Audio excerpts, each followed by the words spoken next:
final film in this shorter episode tonight is called Arthur's Whiskey, and I thought this was quite an intriguing trailer. Andy, can you introduce that to us? Sure. Patricia Hodge is married to Arthur, an elderly couple, but he's been an inventor all his life, and he's finally invented something that works. Here's a clip. To Arthur. Oh, to Arthur.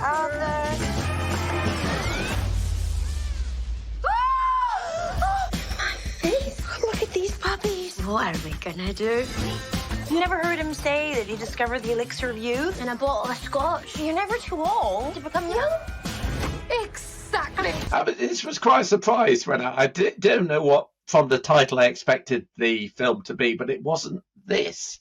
I think Andy and Emma, you've seen this one. So, Andy, why don't you start? I was really enjoying this up until the moment it went into 80 for Brady book club territory, and a group of women go on a road trip, basically. I was enjoying it up to that point. So Patricia Hodge I was watching it going, oh, after your rant the other day, Andy, I was like, oh, I hate this. No. I was enjoying it up to that point, and then it kind of went for me downhill once these people living in, I forget where it's Maidenhead, who Patricia Hodge's husband has invented the elixir of youth.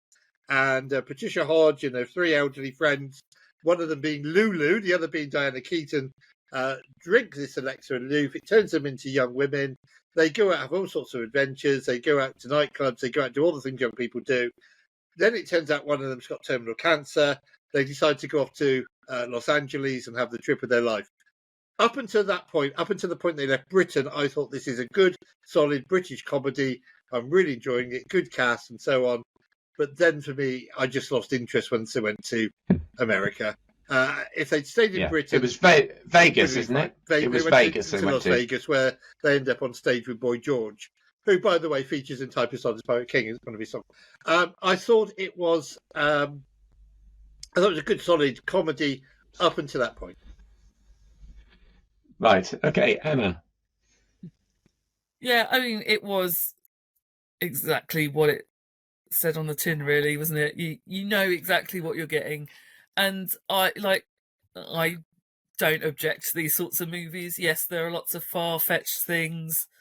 I mean, if you don't take into account the fact that they de-age, okay, somehow they miraculously work out it's 6 hours, even though they were asleep when it happened the last time.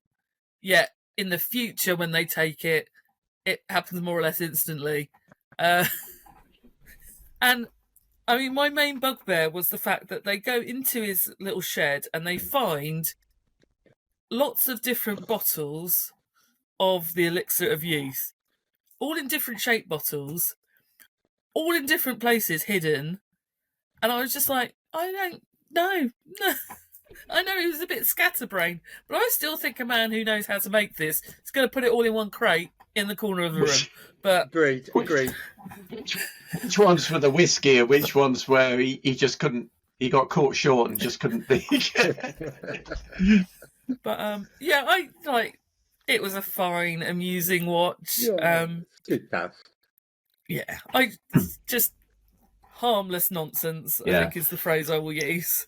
Right. I think this is on Sky, isn't it? It's a Sky Movies thing. So it'll be on now. Yeah, Sky Original. So it'll be on Now TV or Sky in the UK, and probably somewhere else streaming near you.